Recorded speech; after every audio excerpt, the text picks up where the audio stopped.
Fine. Just turns. Go around them. What about the turtles in the front chicane? You guys are kind of like launching off of those a little bit. Truex said it feels like a concussion every time you hit them. Glad somebody said it. It is. Do you think NASCAR can fix that overnight or something?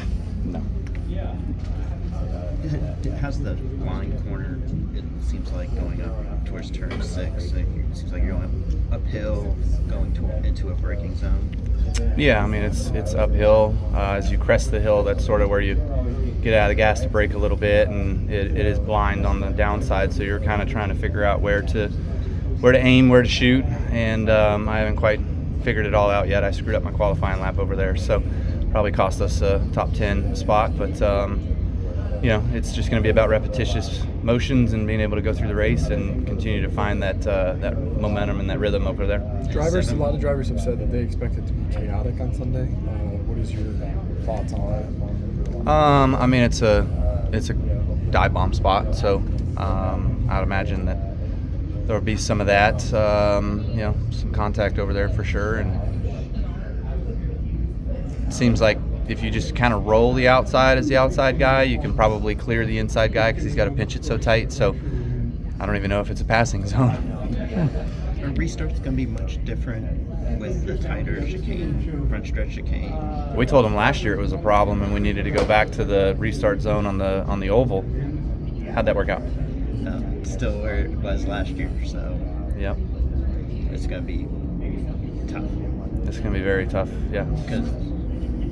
Yeah, I mean, bouncing off of curbs, jumping off of turtles, whatever, and then just having to be super slow through there. Everybody's going to hit everybody going through there. Is there an advantage to the lane that you're in? Like, is there a big advantage? Last year there was, yeah. I don't know if this year if it'll change with the tightness that it is, but last year there definitely was. The dive bomb, is that something that will be exciting to watch, or is there a defense against it? Is it just going to be craziness? Is that part of racing? I mean, if you could define it, you've done so much. I mean, there's always a double-edged sword, right? There's always repercussions and things like that come from those sort of situations. Guy can dive bomb a guy, hit him, knock him out of the way, and then going into the next braking zone, that guy could just wipe him out again, So it just depends on how bad you do things and what happens. But overall, I mean, maybe it's just going to be fine and clean and clear. But I don't think we've seen a race at Sonoma go clean and clear in a long time in turn 11, and this one's tighter than that. So are you a good defender against a dive bomb? Is there a way to do it? No, I'm not a very good defender because I know if I try to defend, I'm wrecked anyway. NASCAR this week kind of clarified the DVP policy. What are your thoughts on that? I know nothing.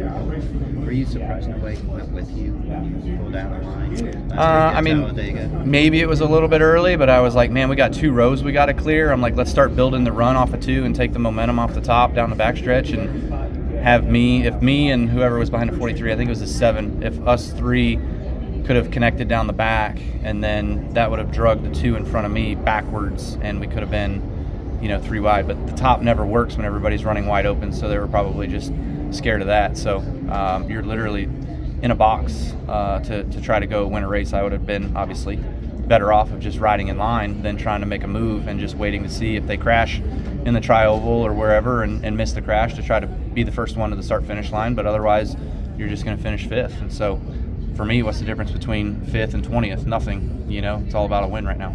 Given your success at Las Vegas, you said it's all about a win now. You kind of think that that's your best shot at getting the victory? The last couple of years here has gone well, and I feel like this car here that we have today was better than we had last year. So hopefully that proves good things for tomorrow with our Lenovo Camaro and trying to get that thing to victory lane here. But Vegas is a good shot for us. We ran good there in the spring. I think last fall we ran decent there as well. So we just got to make sure we execute all day and do a good job. Hopefully qualify up front, keep the track position. That's always nice. They're expecting it to be in the 100 degrees. Will the track widen out to some degree then in this race? Should, yeah. I mean, even in the spring, I thought the track widened out pretty well, and there was a top lane there, especially in 3 and 4. At the Glen, you guys told NASCAR that was not safe, and they made changes. I don't think we told them anything. I think the data told them. Yeah. Is there an avenue, though, for you guys to go to them and say there's got to be a better way than this, based on what we knew about Watkins Glen? I mean, the first time we came here with the chicane down the backstretch, that was an epic disaster. So they worked on that and changed that. So they do make changes. But the front stretch chicane, I don't know why we changed the front stretch. The front stretch was fine. To make it tighter, I don't understand the reasoning behind making it tighter. Just to make us slower through there so we don't get into turn 1 as fast. I don't really know. But the turtles over there, the sharper corner, if you don't ramp them, you miss the exit. You miss the second set of them. So you have to ramp them just to give yourself a shot to be able to miss the exit ones. They made the changes either for a better passing zone or a more calamity passing zone coming to the finish, right? Is what I thought we already had calamity the first year, Bob, didn't we? Well, you guys, you can always. I mean, it doesn't happen every time, but it has happened. Yes. Well, Martin Truex Jr. said that he felt like he was getting a concussion every single lap. You know that, and I wonder, is that overblown? You know, we hear this. It's not overblown. It's 1,000% correct. I don't know when I'll see the data. Probably not till Monday, but my head hurts. And does that worry you? Is that a worrisome? Obviously. I signed my rights away.